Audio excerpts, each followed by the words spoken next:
হাই dear student, মই আব্দুল কাইম আনচাৰী। মই আজি তোমালোকৰ লগত বেলেগ এটা বিষয় লৈ আলোচনা কৰিম। আজি অসম চৰকাৰে দিয়া ছাত্ৰ ছাত্ৰীৰ বাবে 15 দিনীয়া স্ব-শিক্ষণ সমল যিটো তোমালোকক দিছে আৰু তোমালোক সবেই পাইছা আৰু ঘৰত কৰিছে আৰু লগতে শিক্ষক শিক্ষয়িত্ৰীসকলে তোমালোকক সহায় কৰিছে। আজি সেইটোৰেই চতুৰ্থ শ্ৰেণীৰ আজি গণিতৰ যিটো ভাগ আছে সেইটো মই অলপ তোমালোকক আভাস দিবলৈ চেষ্টা কৰিম।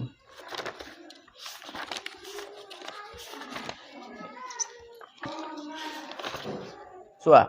যে প্ৰথমতে আছে চানেকিবোৰ সম্পূৰ্ণ কৰা। চানেকিবোৰ কি মিল দিয়া আছে চোৱা 12 16 20 এইটো মানে প্ৰতিটোৰ লগত চোৱা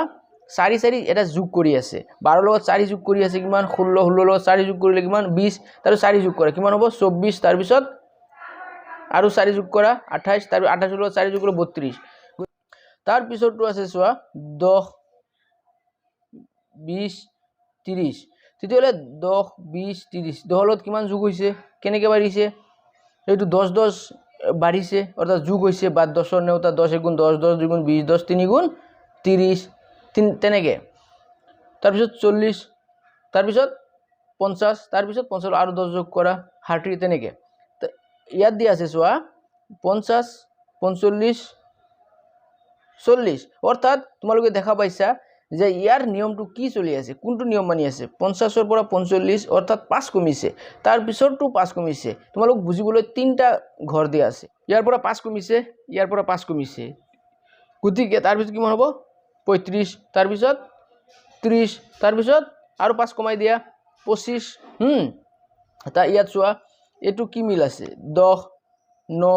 8 অৰ্থাৎ এই তিনটাৰ লগত মিল কি আছে নিয়ম কি আছে চোৱা যে 1 কমিছে 10 ৰ পৰা 1 কমিছে 9 1 কমিছে 8 তাৰ পিছত কিমান হ'ব 8 তাৰ পিছত 1 কমিছে 6 5 87 অৰ্থাৎ 87 ৰ পিছত 89 তাৰ মানে কিমান হ'ল 87 তাৰ পিছত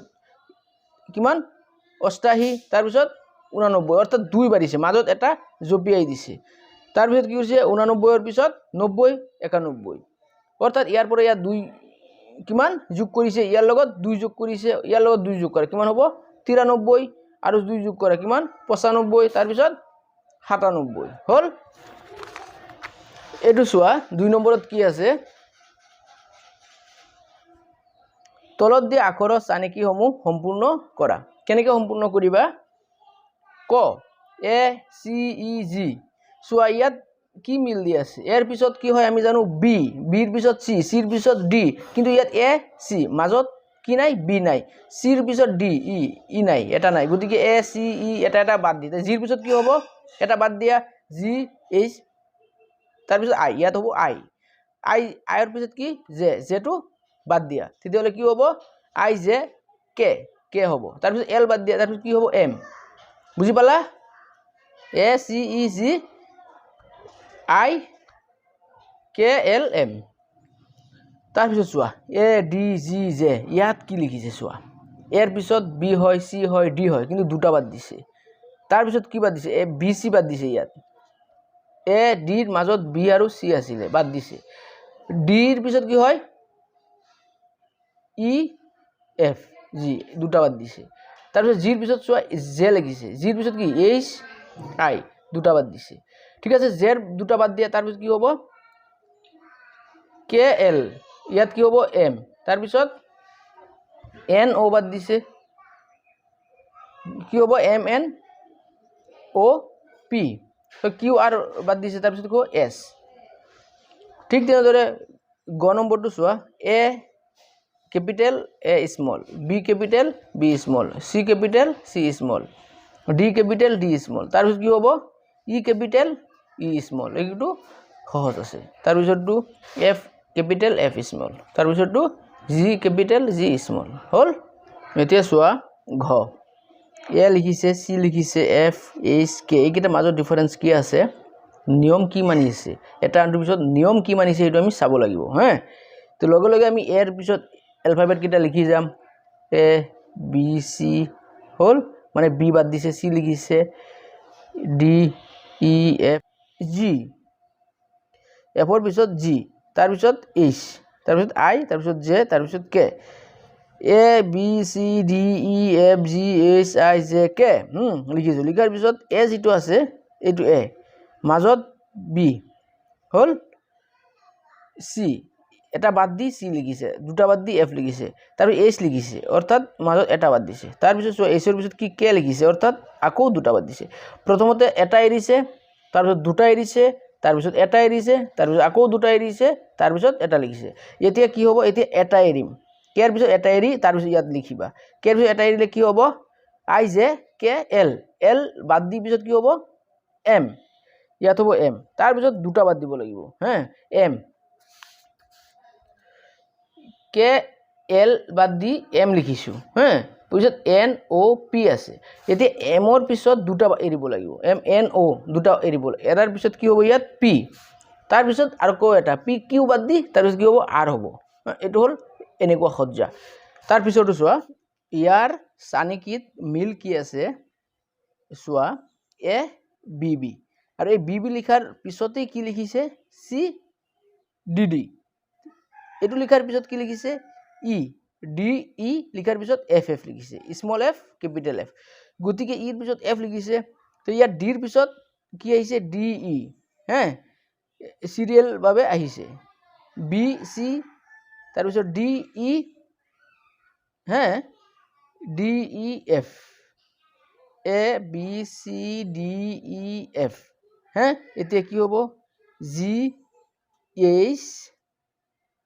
এইচটো হ'ব স্মল আৰু এটা হ'ব কেপিটেল, হ'ল A B C D E F, একদম serially A B C D লিখিছে, মাজত এই যিটো লাষ্টত তিনিটা এ বিৰ তিনিটা য'ত আছে তাত মাজৰটো স্মল হৈ যাব, মানে বি ডাবল হৈ যাব, এটা স্মল হৈ যাব, A B C D E F G H, মাজত এইচটো স্মল হৈ গ'ল, তাৰপিছত জি এইচ, তাৰপিছত কি হ'ব আই, আই হ'ল আই জে, আই জে লিখিছোঁ, মাজত জেটো স্মল হৈ যাব, আই জে জে, আই জে, তাৰপিছত কি হ'ব কে এল, এইটো এল হে, মাজত এলটো স্মল হৈ যাব, এই যিটো লাষ্টত এল হ'ব এইটো আগত স্মল হৈ যাব, বুজি পাইছে? এতিয়া এইটো চোৱা স্মল আছে A A B B C C, double A double B double C, তাৰপিছত কি হ'ব double D double E double F, এইটো ইজি হয়। তাৰপিছত চোৱা কেপিটেল দিয়া আছে A A B B C C, লগত 1 2 3 লগাই দিছে, চানেকিটো এইটো সহজ, A A B B C C, তাৰপিছত কি হ'ব ডি ডি 3 আছে 4, তাৰপিছত এ বি চি ডি হ'ল, তাৰপিছত ডিৰ পিছত কি হয় ই, দুটা ই হ'ব মানে ডাবল ই 5, তাৰপিছত এফ ডাবল এফ 6। তলত দিয়া ছবিবোৰ মন কৰা আৰু ক্ষুদ্ৰ ছবিটো পাছৰ খালী ঠাইত আঁকা। এতিয়া ছবিটোৰ চানেকি, যে এইটো ছবি মানে এটা গছৰ পাত এনেকৈ আছে, চিধা হৈ পৰি আছে, তাৰপিছত বেকা হৈছে, তাৰপিছত আকৌ চিধা হৈছে, তাৰ পিছত চানেকি কি হ'ব, তাৰ পিছত কি হ'ব এইটোৱে আকৌ কি কৰিব পুনৰাবৃত্তি কৰিব, অৰ্থাৎ বাৰে বাৰে এইটো এই চলি থাকিব কাণ্ডটো, এবাৰ এনেকৈ হ'ব, এবাৰ এনেকৈ হ'ব, তাৰপিছত আকৌ এনেকৈ হ'ল, মানে আগৰটো হ'ল, এইটোৰ পিছত কি হ'ব এইটো, এইটোৰ পিছত এইটো আহিব, কিয় এইটো এইটো একেই, এইটো এইটো আহিছে, এইটো আহিছে, এতিয়া আকৌ পাতটো এনেকৈ উল্টি যাব, তাৰপিছত আকৌ এনেকৈ চিধা হ'ব, আকৌ উল্টি যাব। তাৰপিছতো চোৱা তোমাৰ পোক এটা আছে, এই পোকটোত চোৱা কি দিছে, এটা মানে অলপ ডাঙৰ হ'ল, এনেকৈ বুজি পোৱা তোমালোকে, এটা ইয়াত আছে, তাৰপিছত দুটা গেৰ আছে, তাৰপিছত তিনিটা আছে, তাৰপিছত কি হ'ব 4টা হ'ব, তাৰপিছত 5টা, তাৰপিছত 6টা গেৰ হ'ব, এনেকুৱা গেৰ এটা এটা কি হৈছে যোগ হৈ গৈছে। এইটো চোৱা দুটা কাৰচিন ওপৰমুৱাকৈ দিয়া আছে আৰু দুটা পথালিকৈ দিয়া আছে, তাৰপিছত আকৌ দুটা ওপৰমুৱাকৈ দিছে, তাৰপিছত কি হ'ব আকৌ এনেকৈ হ'ব, পথালিকৈ হ'ব, তাৰপিছত আকৌ ওপৰমুৱা হ'ব, তাৰপিছত আকৌ পথালিকৈ হ'ব। ঘ এটা ত্ৰিভুজৰ চিত্ৰ দিছে, চিধাকৈ দি দিছে, এইটোকে উল্টাই দিছে, আকৌ চিধা কৰিছে, আকৌ কি হ'ব উল্টিব, আকৌ চিধা হ'ব, আকৌ উল্টিব, হ'ল। ইয়াত চোৱা সূৰ্য তৰা সূৰ্য, আকৌ কি আহিব তৰা সূৰ্য তৰা। 4 নম্বৰ কি কৈছে যে এটা সৰু ভেকুলীয়ে দুটা সংখ্যা জঁপিয়াই জাপ দিয়ে আৰু তৃতীয় সংখ্যাটো গৈ পায়, তে ভেকুলীটো কোন কোন সংখ্যাকেইটা জঁপিয়াই পাবগৈ বিচাৰি বিচৰা আৰু সেই সংখ্যাবোৰৰ চাৰিওফালে গোল কৰা কি কৈছে ভেকুলীটোৱে দুটা সংখ্যা জপিয়াই যায় হ্যাঁ আৰু তৃতীয় সংখ্যাটো গৈ পায় তেতিয়াহ'লে 1 2 জপিয়াইছে কিমান পাব 3 গেৰ চিন দিয়া তাৰপিছত আকৌ 4 5 জপিয়াব পাব 6 গেৰ চিন দিয়া আকৌ 7 8 জপিয়াব মানে ইয়াৰ পৰা ইয়ালৈ জপিয়াব 9 গেৰ চিন দিয়া আকৌ 9ৰ পৰা ইয়াত জপিয়াব দুটা গড় দিছে মানে ভেকুলীটো জপিয়াই যায় আকৌ এই দুটা গড় বাদ দি আকৌ এনেকে জপিয়াব হল এটো সহজ হয় এতিয়া চোৱা তলত দিয়া তালিকাখনৰ হাৰিবোৰ পঢ়া আৰু পিছৰ হ'বলীয়া সংখ্যা বা আখৰ কেইটা লিখি যোৱা ইয়াত কি দিছে চোৱা এ A B B C C সব ক্যাপিটালত আছে গতিকে ইয়াত ডি ডি ই ই এনেকে ক্যাপিটাল হৈ যাব তাৰ পিছত চোৱা 20 30 40 মানে 10 যোগ হৈ আছে 50 60 70 তেনেকে হ'ব দিন ৰাতি দিন দিনৰ পিছত ৰাতি হ'ল ৰাতিৰ পিছত দিন হ'ল দিনৰ পিছত আকৌ ৰাতি হ'ব ৰাতিৰ পিছত আকৌ দিন হ'ব আকৌ ৰাতি হ'ব এইকেইটা এনেকে পুৰ কৰিবা ইয়াত চোৱা কি আছে 5p 6q 7r মিল কি আছে 5 6 7 এক এক বাঢ়ি গৈছে তেতিয়া 8 হ'ব কিন্তু ইয়াত আকৌ আমি চাব লাগিব এলফাবেট কেইটা p q r তাৰপিছত কি হ'ব s 8s তাৰপিছত 9 কি হ'ব তাৰপিছত 10 11 এনেকে হ'ব আৰু লগত এলফাবেট এটা এটা ক্ৰমান্বয়ে এটা এটা বাঢ়ি গৈ থাকিব p q r s t হল u v w x হল লগতে 8 9 10 11 12 তেনেকে গৈ থাকিব ইয়াত চানিকিটো আছে চোৱা কেনেকুৱা যে ষ্টিকাৰ আছে মোবাইলত তোমালোকে দেখি থাকা কিছুমান ষ্টিকাৰ তেনেকুৱা এইটো এনেকুৱা আছে অৰ্থাৎ অলপ মিছিকে হাঁহিছে তাৰ পিছতো একদম বেছিকে হাঁহি দিছে তাৰ পিছত চকুৰে পানী ওলাইছে তাৰ পিছত কি হ'ব আকৌ এইটো দিছে চাৰিটা দি দিছে হে মিছিকে হাঁহিছে তাৰ পিছত কি হ'ব আকৌ এইটো ৰিটাৰ্ন হ'ব তাৰ পিছত কি হ'ব এইটোৰ পিছত আকৌ এইটো হ'ব তাৰ পিছত কি হ'ব এইটো আকৌ এইটো তাত ঘূৰি আহিব মানে আকৌ কি হ'ব এইটোৰ পিছত আকৌ কি আহে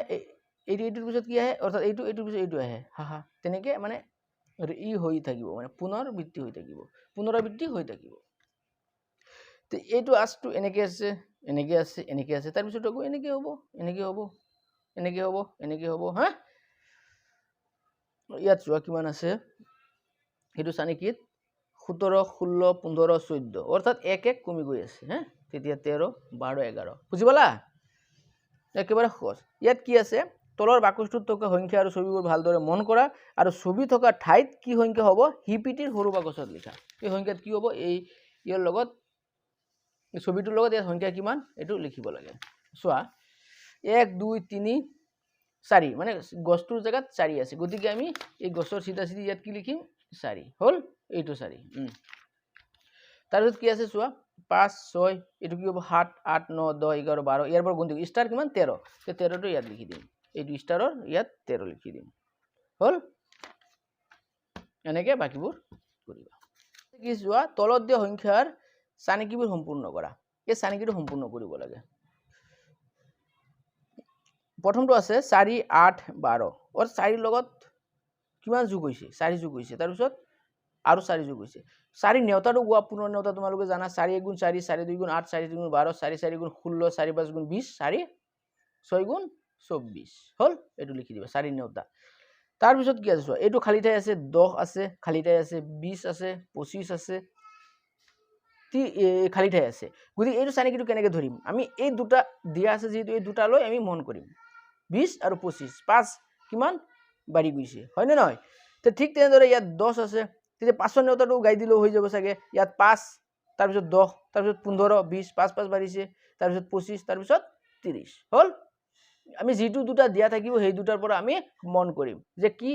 কিমান কমিছে কিমান বাঢ়িছে ঠিক আছে তে 5 বাঢ়িছে গতি ইয়াত 5 হৈ যাব ইয়াত দিতে হলে যদি এইটো পৰা এইটো 5 কমিছে গতি 20 পৰা ইয়াত 5 কমাই দিম 15 হ'ব তাৰ পিছত আকৌ 5 10 তবে আকৌ 5 কমাই দিয়া 5 5 10 15 20 25 30 হল ঠিক তেনেদৰে এইটো চোৱা 18 15 হ্যাঁ খালি ঠাই 9 খালি ঠাই 3 আছে এটোৰ কি আছে মিল কি আছে যে 18 আৰু 15 হ্যাঁ এটোৰ পৰা এটো 3 কমিছে যদি এটোৰ পৰা 3 কমাই দিয়া কিমান হ'ব 12 12 পৰা 3 কমিলে 9 9 পৰা 3 কমিলে 6 6 পৰা 3 কমাই দিছে 3 হল চানিকি কেনেকৈ দিয়া আছে 375 350 325 মিল কি আছে চোৱা 375 আৰু 50 তাৰ মাজত ডিফাৰেন্স কিমান আছে অৰ্থাৎ 75ৰ 375 লগত কিমান যোগ কৰিলে 50 হয় যোগ কৰি নহব বিয়োগ কৰিব লাগিব অৰ্থাৎ 375 পৰা তুমি 25 বিয়োগ কৰিছে কিমান হল 350 তাৰ আকৌ 25 কমি গল কিমান হল 325 25 কমি যাব তেতিয়া 325 পৰা আৰু 25 কমাই দিয়া কিমান হ'ব 300 তা আৰু 25 কমাই দিয়া কিমান হ'ব 275 তাতে আকৌ 275 পৰা আৰু 25 কমাই দিয়া কিমান হ'ব 250 হল তাৰ পিছত সানি কিটো চোৱা 13 26 39 অৰ্থাৎ ইয়াত কিমানকে কোনটোৰ লগত বাঢ়িছে নে কমিছে আমি হেতু চাম যে 13 পৰা 26 অৰ্থাৎ 13 লগত 13 যোগ হৈছে 26 হল আকৌ 26 ৰ লগত চোৱা 13 যোগ কৰিছে 26 ৰ লগত 13 যোগ কৰিছে গতিকে হে 6 3 9 2 1 3 39 হল ইয়াৰ লগত আৰু 13 যোগ কৰি দিয়া 39 ৰ লগত 13 যোগ কৰিলে কিমান হ'ব বা 13 নেউতাটো গাই দিলে হ'ব 13 গুণ 13 13 2 গুণ 26 13 3 গুণ 39 13 4 গুণ কিমান হয় গতিকে তুমি এটোৰ লগত 13 যোগ কৰি দিয়া তে 9 লগত 3 যোগ কৰিলে কিমান হয় 2 12 12 2 হাতৰ 1 থাকিব 3 4 1 5 52 ইয়াত 52 আকৌ 52 লগত আকৌ 13 যোগ কৰা কিমান হ'ব তে 2 3 5 1 6 65 আকৌ 13 যোগ কৰা কিমান হ'ব 78 আৰু 13 নেউতা এটো হৈ গল বুজিছা এটো লগত 13 এনেকে যোগ কৰিছো 5 3 8 6 1 78 13 গুণ 13 13 2 গুণ 26 13 3 গুণ 39 13 4 গুণ 52 13 5 গুণ 65 13 6 গুণ 78 হল তাৰ পিছত চোৱা 15 30 45 এই সানিকিটোত কি মিল আছে চোৱা 15 15 বাঢ়ি গৈ আছে 15 লগত 15 যোগ কৰিছে 30 হল 30 লগত 15 যোগ কৰিলে 45 আৰু 30 যোগ কৰা কিমান হ'ব 60 তাৰ আৰু 15 যোগ কৰা কিমান হ'ব 75 আৰু 15 যোগ কৰা কিমান হ'ব 90 হ্যাঁ এটুত কি আছে চোৱা 7 খালি ঠাই তাৰ পিছত আছে 21 খালি ঠাই 35 তাৰ পিছত খালি ঠাই চোৱা মিল কি আছে আমি এতিয়া কি কৰিম এইটোৰ পৰা এইটো মিল চাম তে হাতৰ লগত যদি হাত যোগ কৰে কিমান 14 14 লগত হাত যোগ কৰিলে 21 তে হাতৰ নেউতাটো গাই দিলে হ'ব ইয়াত সব পুৰণ নেউতাই দেখাইছে যে হাত গুণ হাত হাত দুই গুণ ইয়াত 14 হাত 3 গুণ 21 হাত 4 গুণ 28 হাত 5 গুণ 35 হাত 6 গুণ কিমান হ'ব 42 তাৰ পিছত আছে চোৱা 41 44 37 30 ইয়াত মিল কি দিছে 51 আৰু 44 51 পৰা 44 কিমান কমিছে 7 কমিছে 51 পৰা 44 বিয়োগ কৰিলো আমি পাই যাম 7 কমিছে মানে 51 পৰা 7 কমিছে 44 হল তে 44 পৰা আৰু 7 কমাই দিয়া কিমান হ'ব 37 37 পৰা আৰু 7 কমাই দিয়া কিমান হল 30 তে 30 পৰা 7 কমাই দিয়া কিমান হ'ব 23 তে 23 পৰা আৰু 7 কমাই দিয়া কিমান হ'ব 16 খালি ঠাই বুৰ কৰা কেনেকৈ কৰিবা চোৱা এটা কৰি দেখাইছে যে 7 3 গুণ 21 এটো পুৰণ নেউতা তোমালোকে তো পুৰণ নেউতা জানা মই যে সদায় তোমালোক শিকিবলৈ কও গতি পুৰণ নেউতা তোমালোকে 1 পৰা 10 লৈকে শিকিবই লাগিব শিকিবা তে 7 3 গুণ 21 8 4 গুণ কিমান ইয়াত লিখিবা 8 4 গুণ কিমান 32 তাৰ পিছত 8 9 গুণ কিমান ইয়াত লিখিবা 7 8 গুণ কিমান ইয়াত লিখিবা 7 8 গুণ কিমান ইয়াত লিখিবা একেটাই দিছে দুটা তাৰ পিছত 6 8 6 গুণ কিমান ইয়াত লিখিবা 7 6 গুণ মানে ইয়াত পুৰণ যিকেইটা আছে তেনে কৰিব এইকেইটাটো আৰু কৈ দিব নালাগে এইকেইটা তোমালোকে বুজি পাইছা ইয়াত চোৱা যোগ কৰা এই যোগ কেনেকৈ কৰিবা এই যোগ কৰিবলৈ মই এটা আগৰ ভিডিও এটা বনাইছো আৰু এইটো ভিডিওৰ মই লগতে লিংক দি দিছো তোমালোকে চাবা মোৰ চেনেলটোত তে যোগ তোমালোকে বুজি পাবা এইটো কৰি দিছো যোগ আৰু বিয়োগ কৰা আৰু বিয়োগ কেনেকৈ কৰিব লাগে এইটো মই দেখাইছো এইটো তোমালোকে ভিডিওটো চাই লবা যে উৰুকাৰ ভোজৰ পিছত ৰৌ মাছ বাকি থাকিল 66 টা আৰু ভকুৱা মাছ বাকি থাকিল 31 টা তে ভোজৰ পিছত ৰৌ আৰু ভকুৱা মাছ মিলাই মুঠ কিমানটা মাছ বাকি থাকিল যে উৰুকাৰ পিছত ৰৌ মাছ বাকি থাকিল 64 টা আৰু ভকুৱা মাছ বাকি থাকিল কেইটা 31 টা তে মুঠ কিমানটা বাকি থাকিল এতিয়া দুটা যোগ কৰি দিয়া তে 6 1 কিমান 7 6 3 9 হৈ গল মানে 97 টা মাছ বাকি থাকিল উৰুকাৰ ভোজৰ বাবে মনবৰ হতে 12 কিলোগ্ৰাম মানে 12 কেজি পিয়াজ কিনিলে তে বিহুৰ পিছত ৰৈ যোৱা পিয়াজখিনি ঘূৰাই দিবলৈ যাওতে দোকানীয়ে ওজনৰ প্ৰতি 5 কিলোগ্ৰাম পোৱা বুলি ক'লে মানে ওজন কৰি 5 কিলোগ্ৰাম পালে চোৱা 12 কেজি পিঁয়াজ আনিছে, দোকানীত ঘূৰাই দিলে কিমান 5 কেজি, বাকী থাকিল কিমান, তেতিয়াহ'লে 12 পৰা 5 বিয়োগ কৰি দিম, 12 পৰা 5 গ'লে কিমান, অৰ্থাৎ 7 কেজি বিয়োগ বাকী থাকিল, অৰ্থাৎ 7 কেজি পিঁয়াজ বাকী থাকিল, ইয়াত 7 কেজি অৰ্থাৎ 7 কিলোগ্ৰাম। তাৰপিছত কি গৌতমে বজাৰলৈ গৈ 2 কিলোগ্ৰাম বেঙেনা, 1 কিলোগ্ৰাম আলু আৰু 10 টকাৰ শাক কিনিলে। যদি 1 কিলোগ্ৰাম বেঙেনাৰ দাম 30 টকা হয় আৰু 1 কিলোগ্ৰাম আলুৰ দাম 20 টকা হয়, তেন্তে গৌতমে মুঠতে কিমান টকাৰ বজাৰ কৰিলে?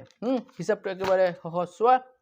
যে গৌতমে বজাৰলৈ গৈ 2 কেজি বেঙেনা কিনিলে। কিমান কেজি? 2 কেজি বেঙেনা 2 কেজি, আৰু প্ৰতি কেজিৰ দাম কিমান ইয়াত চোৱা লগে লগে যে 1 কেজি বেঙেনাৰ দাম 30 টকা, 2 কেজি বেঙেনাৰ দাম কিমান হ'ব? 2 30ৰ লগত পূৰণ কৰি দিয়া, অৰ্থাৎ 60 টকা। আমি প্ৰথমতে উলিয়াই লৈছোঁ 2 কেজি বেঙেনাৰ দাম 60 টকা। তাৰপিছত কি আছে? 1 কেজি আলু কিনিলে, আৰু 1 কেজি আলুৰ দাম কিমান? 20 টকা। 1 কেজি আলুৰ দাম কিমান? 20 টকা। ইয়াত লিখিছোঁ 1 কেজি আলুৰ দাম 20 টকা হ'ল। আৰু কি কিনিলে? 10 টকাৰ শাক কিনিলে, ইয়াৰ লগত আৰু 10 এটা লিখি দিয়া, 10 টকাৰ শাক কিনিলে। তেন্তে গৌতমে মুঠ কিমান টকা বজাৰ কৰিলে? আমি গোটেইকেইটা কি কৰিম? যোগ কৰি দিম। চোৱা 60 টকা আৰু 20 টকা কিমান হ'ব? 80 টকা। 80 টকা আৰু 10 টকা কিমান? 90 টকা হ'ল। আৰু এনেকৈ যোগ কৰিলে 0 6 2 8 1 9, অৰ্থাৎ 90 টকা। মুঠ কিমান টকাৰ বজাৰ কৰিলে? 90 টকা। তাৰপিছত চোৱা লক্ষ্মীহঁতৰ ঘৰত থকা গৰুবোৰক এসপ্তাহত কি কৰে? 423 কেজি আৰু ছাগলীবোৰক 231 কেজি দানা দিয়া হয়। এই সপ্তাহত গৰু আৰু ছাগলীৰ বোৰৰ মুঠতে কিমান কেজি দানা দিয়া হয়? এইটো চিধা চিধি যে গৰুৰ বাবদ দিয়ে কিমান? 423 কেজি, কিলোগ্ৰাম মানে কেজি, আৰু ছাগলীবোৰক কিমান? 231 কেজি দানা দিয়ে। তে মুঠ দানা যোগ কৰি দিয়া, যিমান হ'ব চোৱা 3 1 কিমান? 4 2 3 5 4 2 6, অৰ্থাৎ 654 কেজি দানা দিয়ে। এইটো ইয়াত লিখি দিবা। 5খন সাধুকথাৰ কিতাপৰ দাম 525 টকা আৰু 3খন উপন্যাসৰ দাম 510 টকা। তে ৰাজুৰ হাতত আছিল কিমান? 490 টকা। তে কিতাপ কেইখন কিনিবলৈ হ'লে তাক আৰু কিমান টকা লাগিব? আমি প্ৰথমতে কি কৰিম? কিতাপৰ দামটো উলিয়াই লোৱাৰ পিছত তাৰ কিমান টকা আছিলে সেইটো আমি বিয়োগ কৰিম। 5খন সাধু কিতাপৰ দাম কিমান? 525 টকা। আৰু 3খন উপন্যাসৰ দাম কিমান? 510 টকা। আমি প্ৰথমতে এইটোক যোগ কৰিম। চোৱা 5 0 5 2 1 3 5 5 10, ইয়াত যেহেতু আৰু হাতত ৰাখিব নালাগে, ডাইৰেক্ট 1035 টকা হ'ল। ৰাজুৰ হাতত আছিলে কিমান? 490 টকা। এই 490 টকাটো ৰাজুৰ হাতত আছিলে, তেতিয়া এইটো 490 টকা 1035ৰ পৰা যদি আমি বিয়োগ কৰোঁ তেতিয়া কিমান টকা থাকিব? সেই টকাটো তাৰ আৰু লাগিব, অৰ্থাৎ তাক আৰু কিমান টকা লাগিব? 1035 490 বিয়োগ কৰাৰ পিছত যিমান থাকিব সেইটো আৰু টকা লাগিব। এতিয়া চোৱা 5ৰ পৰা 0 গ'লে 5, 3ৰ পৰা 9 বিয়োগ কৰা নাযায়, গতিকে 1 আমি ইয়াৰ পৰা ধাৰ কৰিম, যে মাজত 0 আছে, ইয়াত 13, 13ৰ পৰা 9 গ'লে কিমান? 4, মাজৰ 0টো কিমান হ'ব? 9, 9ৰ পৰা 4 গ'লে কিমান? 5, এই 1টোতো আমি ধাৰ কৰি লৈ গৈছিলোঁৱে, তেতিয়া 545 টকা। 545 টকা আৰু ৰাজুৰ লাগিব। যে এইটো চোৱা যে আকাশৰ ঘৰ গুৱাহাটীৰ পৰা 28 কিলোমিটাৰ দূৰৰ এখন গাঁৱত। তে আকাশে কি কৰিলে? দেউতাকৰ লগত ঘৰৰ পৰা শদিয়ালৈ পেহীয়েকৰ ঘৰলৈ যাবলৈ প্ৰথমতে বাছেৰে ঘৰৰ পৰা গুৱাহাটীলৈ গৈ কি কৰিলে? গুৱাহাটীৰ পৰা শদিয়ালৈ দ্বিতীয়খন এখন বাছত উঠিলে। উঠাৰ পিছত গুৱাহাটীৰ পৰা শদিয়ালৈ দূৰত্ব 516 কিলোমিটাৰ। তেওঁলোকে ঘৰৰ পৰা মুঠ 428 কিলোমিটাৰ পথ অতিক্ৰম কৰাৰ পিছত বাছখন যান্ত্ৰিক বিজুতি হ'ল, অৰ্থাৎ বাছখন বেয়া হ'ল। আকাশতে তেতিয়া তৃতীয় এখন বাছত উঠি শদিয়া পালেগৈ। তৃতীয়খন বাছত আকাশতে কিমান দূৰত্ব ভ্ৰমণ কৰিলে আৰু আকাশৰ ঘৰৰ পৰা শদিয়ালৈ মুঠ দূৰত্ব কিমান উলিয়াব লাগে? চোৱা প্ৰথমতে আমি বুজি ল'ম যে প্ৰশ্ন যিটো আছে সেইটো বুজি ল'ম, যে কি কৈছে? যে এইটো আকাশৰ ঘৰ, এইটো আকাশৰ ঘৰ। আকাশৰ ঘৰৰ পৰা 28 কিলোমিটাৰ দূৰত কি আছে? গুৱাহাটী। এইটো হ'ল বাছ ষ্টেচন গুৱাহাটী। কিমান কিলোমিটাৰ? আকাশৰ ঘৰৰ পৰা 28 কিলোমিটাৰ। আৰু গুৱাহাটীৰ পৰা শদিয়া, এইখন হ'ল শদিয়া। তে গুৱাহাটীৰ পৰা শদিয়ালৈ দূৰত্ব কিমান? 516 কিলোমিটাৰ। এতিয়া কি কৰিম? আকাশৰ ঘৰৰ পৰা শদিয়ালৈ মুঠ দূৰত্ব আমি হিচাপ কৰিম। তে আকাশৰ ঘৰৰ পৰা মুঠ দূৰত শদিয়ালৈ আকাশৰ ঘৰৰ পৰা শদিয়ালৈ মুঠ দূৰত্ব কিমান হ'ব যে ঘৰৰ পৰা গুৱাহাটী 28 কিলোমিটাৰ আৰু গুৱাহাটীৰ পৰা শদিয়া 516 কিলোমিটাৰ তে 28 আৰু 516 কিলোমিটাৰ আমি যোগ কৰিম তে 28 কিলোমিটাৰ আৰু 516 কিলোমিটাৰ যোগ কৰিলে কিমান হ'ব 544 কিলোমিটাৰ অৰ্থাৎ আকাশৰ ঘৰৰ পৰা শদিয়ালৈ দূৰত্ব 544 কিলোমিটাৰ আকাশৰ দুই নম্বৰ প্ৰশ্নৰ উত্তৰ পালো আমি আকাশৰ ঘৰৰ পৰা শদিয়াৰ মূল দূৰত্ব কিমান 544 কিলোমিটাৰ হল এতিয়া উলিয়াব লাগে তৃতীয়খন বাছত ভ্ৰমণ কৰিলে কিমান কিলোমিটাৰ এইটো ইয়াত লিখিব লাগে চোৱা যে আকাশৰ ঘৰৰ পৰা শদিয়ালৈ দূৰত্ব 544 কিলোমিটাৰ পালো এতিয়া আকাশৰ ঘৰৰ পৰা যেতিয়া 428 কিলোমিটাৰ গ'ল তেতিয়া বাছখন কি হল বেয়া হল তেতিয়া বাছখন বেয়া হল এইটো ঠাইত তেতিয়া আৰু এখন তৃতীয়খন বাছ লৈ তৃতীয়খন বাছৰ পৰা শদিয়ালৈ গ'ল এতি এইখিনি মাজৰ দূৰত্ব কিমান এইটো উলিয়াব লাগে কেনেকৈ উলিয়াম চোৱা আকাশৰ ঘৰৰ পৰা শদিয়ালৈ মুঠ দূৰত্ব কিমান 544 কিলোমিটাৰ তে 544 কিলোমিটাৰ মুঠ দূৰত্ব আৰু আকাশৰ ঘৰৰ পৰা 428 কিলোমিটাৰ যোৱাৰ বাছখন বেয়া হল তেতিয়া আৰু কিমান কিলোমিটাৰ বাকি আছে তেতিয়া আমি মুঠ দূৰত্বৰ পৰা 428 কিলোমিটাৰ বিয়োগ কৰিম তেতিয়া হলে যিমান হ'ব তিমান কিলোমিটাৰ তৃতীয়খন বাছত গ'ল সো এতিয়া বিয়োগ কৰিছো যে 4 পৰা 8 না যায় এক ইয়াৰ পৰা এক ধাৰ কৰিম 14 পৰা 8 গলে কিমান 6 তাৰ ইয়াতে 3 পৰা 2 গলে 1 আৰু 5 পৰা 4 গলে 1 অৰ্থাৎ 116 কিলোমিটাৰ 116 কিলোমিটাৰ তৃতীয়খন বাছেৰে গ'ল হল এইটো 116 কিলোমিটাৰ তৃতীয়খন বাছেৰে গ'ল বুজি পালা আজি অংকৰ পাৰ্টটো তোমালোকৰ ভাল লাগিছে বুজি পাইছা আজি অসম চৰকাৰৰ পৰা তোমালোকক যেটো সমল দিছে ঘৰত কৰিব সহিকন কৰিব লাগে হেতু বুজাই দিলো গতিকে তোমালোকে নেক্সট পাৰ্টটো বুজিবলৈ মোৰ চেনেলটো সাবস্ক্ৰাইব লাইক আৰু শেয়াৰ কৰা মই দিবলৈ চেষ্টা কৰিম আজি ইমানতে সামৰিলো ধন্যবাদ